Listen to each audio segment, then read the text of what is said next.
Chapter 12 covers competition in the invisible hand. In this chapter, we're going to cover the invisible hand property number 1, the minimization of total industry cost of production. Invisible hand property number 2, the balance of industries. 3, creative destruction. 4, the invisible hand works with competitive markets. So, let's start with an introduction. The conditions for profit maximization under competition lead entrepreneurs to produce outcomes that have desirable properties. So, as we've mentioned in the first few classes, that people acting in their own self-interest tend to do social good for the entire economy, not just for themselves. Now, when we looked at the profit maximization of the last class with marginal revenue, we find that you see companies trying to hit that price equals marginal cost area.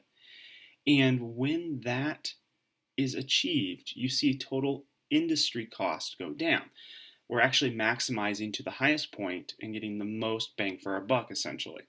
Now, entry and exit signals balance production as well, as if you are making a lot of money in an industry, it's going to bring in more people who are trying to get more money in that industry. If you're starting to lose money, you're going to see the opposite happen. You're going to see people start leaving that industry and moving to industries that have the potential for making more money. Okay, so we know in a competitive marketplace that all firms face a same market price. Okay, we covered this last time. When maximize profits, we low until price equals marginal cost. So what this kind of next level, as we look at the economics behind it, is that if we know in a competitive marketplace that price equals marginal cost for a single industry, a single unit in the industry, we can ascertain that price is going to equal marginal cost for all of the industries in that market. And we can also determine that the marginal cost is of the number of units in the marketplace. So say we had 100 markets, 100 individual producers, their marginal cost would be exactly the same across the industry. So that would actually minimize the total cost for that industry. Essentially what this is saying is, since we know that every competitor or every firm needs to minimize their cost to make as much money as possible, because we see that they are self-interested or greedy, as most of you would understand it, we would find that over the entire market, they will naturally minimize cost in that marketplace. Okay? So let's take an example. Assume you own 2 farms. Each has a different marginal cost curve. We want to produce 200 bushels of wheat.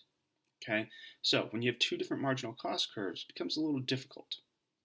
So here's what it looks like. See how we have different elasticities with those curves, or different slopes? What you're going to do naturally is you are going to start producing items that are the cheapest, no matter which farm they're on. Because what you guys would initially look at here is on this farm 2, you're going to see that if we just produced everything here, we would actually be cheaper than if we produced everything here, which sounds okay. But in reality, since we own both of these farms, we can produce some here and then some here, depending on what that marginal cost is. So we're going to use that analysis to figure out which farm we should be using so that we make our most money from that farm. Okay? So as I shift some over here and use in that area, so you see in area B here, these are my high cost items. These are where they get to the point where they're starting to cost more than these items over here. So if I start shifting those, and I always go with the lowest cost, marginal cost item, I will save money and I will bring a bigger influx into the economy. Okay, so what you find with this is the whole result of it is a lower total cost, just because people are acting in their own self-interest to save themselves money to make more money. Does that make sense? So if I want to make more money, I need to minimize my cost. So in my act of minimizing my own cost, I make more money, thus the industry makes more money, and the industry's total cost are reduced. Okay? So what you tend to find is when you actually do the math, and we don't have to do this in this course, but you will go to the point where marginal costs are equal so that you're producing the cheapest in both areas and not doing anything else. This kind of goes back to that comparative advantage and absolute advantage that we talked about at the start of the semester. Farm 2 would have the absolute advantage because no matter what, they're going to be able to produce it cheaper. These would be the comparative advantage for Farm 1 in these units because they're able to make those cheaper than these. Okay? But what this lecture is talking about is that when we do this in a competitive industry, the key word is competitive, you will find that the marginal cost is the same across all of the units because they will naturally derive back to that cost. Okay, so marginal cost 1 will equal marginal cost 2, marginal cost 3, 4, 5, 6, however many units are in that industry. Okay, so what this confusing little chart is saying is that if your marginal cost for number 1 is greater than number 2, you're going to make more of the cheaper one and less of the more expensive one. Okay? Vice versa is true. If I have a cheaper item and marginal cost number 1 here compared to a more expensive item, you're going to make less of the more expensive item and make more of the cheaper item. Because remember, in a competitive industry, we're not looking at items that have quality. We're looking at the same. No one can tell a difference in these items. So it's like me grabbing a bag of sugar. I don't know where that sugar came from. All I know it's sugar. It doesn't matter if it's sugar that has been made in New Mexico or Cuba or wherever it's been made at. All I know is it's sugar. That's why these take place. We just go for the cheapest production model on those because it's one of those standard goods. So now if the marginal costs are equal, we know that the total costs are minimized. It's like a scale. We've balanced that out. Okay? Market price allocates production across firms so that we have the equal marginal cost. So what this is saying is that if we have a marginal cost of 5, we're going to see that spread across all the firms in that industry because if an industry is making money, which we assume they will only be in that industry if they are making money, they're going to have to produce at a marginal cost rate where it is equal to the price. Since we know that, we know if you're in the industry, your price is going to equal your marginal cost. It's kind of logic-based thinking. So if you're a computer coder or have ever seen that, it's like if this is true, then this. It's an if-then statement. So if you're in the industry and making money, which is why you'd be in the industry, then if it's a competitive marketplace, it must be your price equals marginal cost. Okay, so here's a question. In a competitive marketplace, total industry costs are minimized because each firm produces where, it should be pretty easy, should be B, price equals marginal cost. So when we have multiple people in an industry, we find that there'll be a balance that occurs. Competitive markets ensure that the right amount of goods are produced. So people acting in a rational sense will seek profit and avoid losses. No one wants to sit here and pay me $20 just to sit in this room right now if they can make $20 doing something else. So when there's profit, it is a signal that people are doing the right things. It's what consumers are looking for, so you'll make money. If you see that you're losing money, it means you don't have the right idea. So you may hear a lot of entrepreneurs go, well, I'm just getting my foothold in. I can start losing money at first. And there is an argument to be made there. There's that information that gets sent out that you can't just assume everybody knows you're in business right away. But over the long run, if you are losing money, it means you're in an industry where either your pricing is incorrect or your costs are too high. So when we seek that profit, it aligns with the social incentive to take stuff out of low value uses and move it to high value uses, aka the invisible hand. This is where not by the benevolence of the butcher, the baker, the candlestick maker, do we have our meals in the evenings. It's because based upon our own self-interest, we're going to align with the social good and everyone is going to be better off. Okay? So this kind of goes back to the last lecture that we had where resources flow to low profit to high profit industries. So all this in the middle here is when price is above average cost, blah, blah, blah. Now basically all this means is if you're making money, you'll start flowing resources into that area that makes money. If you're losing money, you'll start moving those resources to a place you can make money. It's pretty logical. So that's all of this nonsense that's on this page right now. That's all it's saying. People act rationally and don't want to lose money. Okay?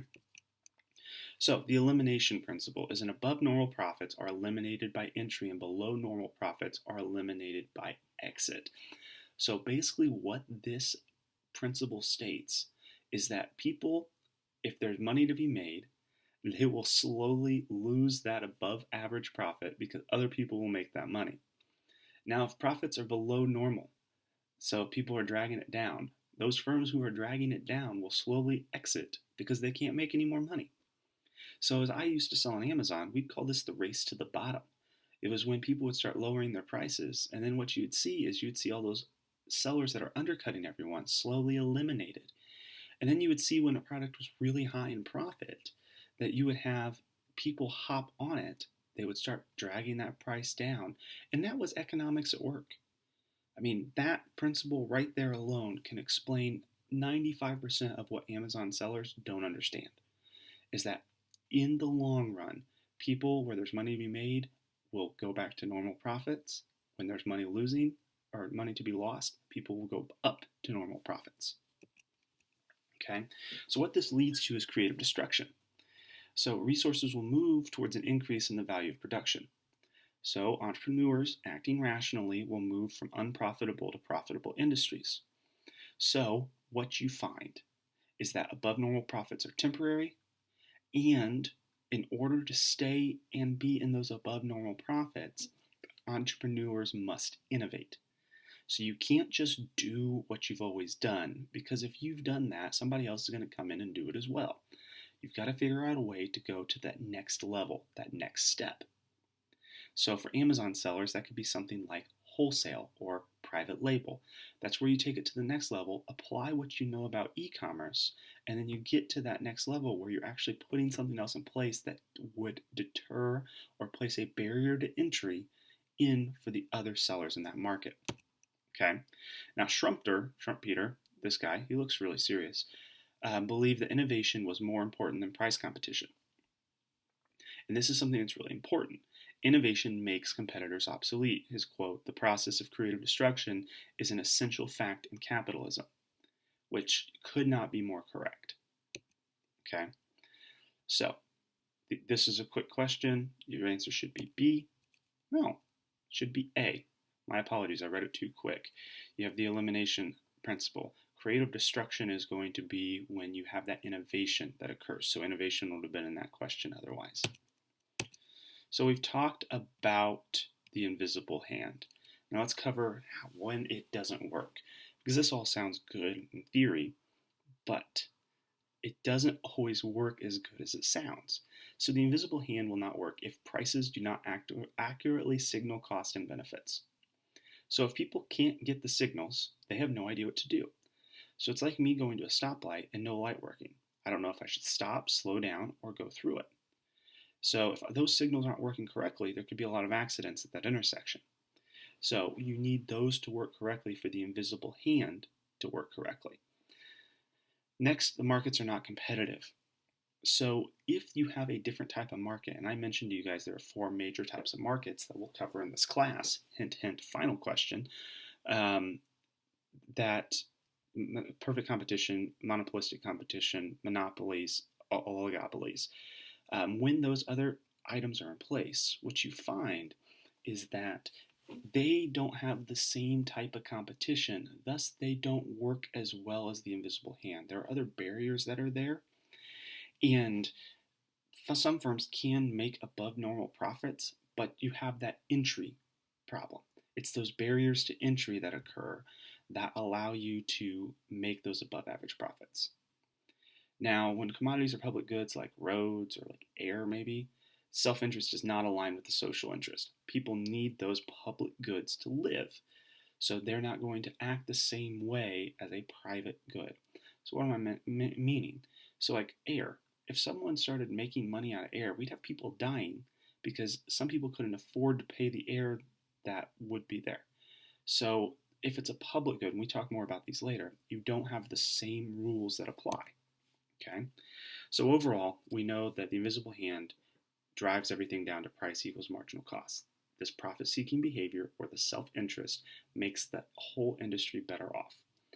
The second property we covered is that entry and exit decisions eliminate profits. So when people enter, they can take the money from the high-achieving people and bring it down to the low-achieving people. Now, the second part of this is that it also ensures that labor and capital move across the industries to optimally balance production. Now, the elimination principle says when above profits, normal profits are there, people are going to come in. When below normal profits are there, people are going to leave. Now, these competitive markets align with self-interest, but remember, not all markets are competitive.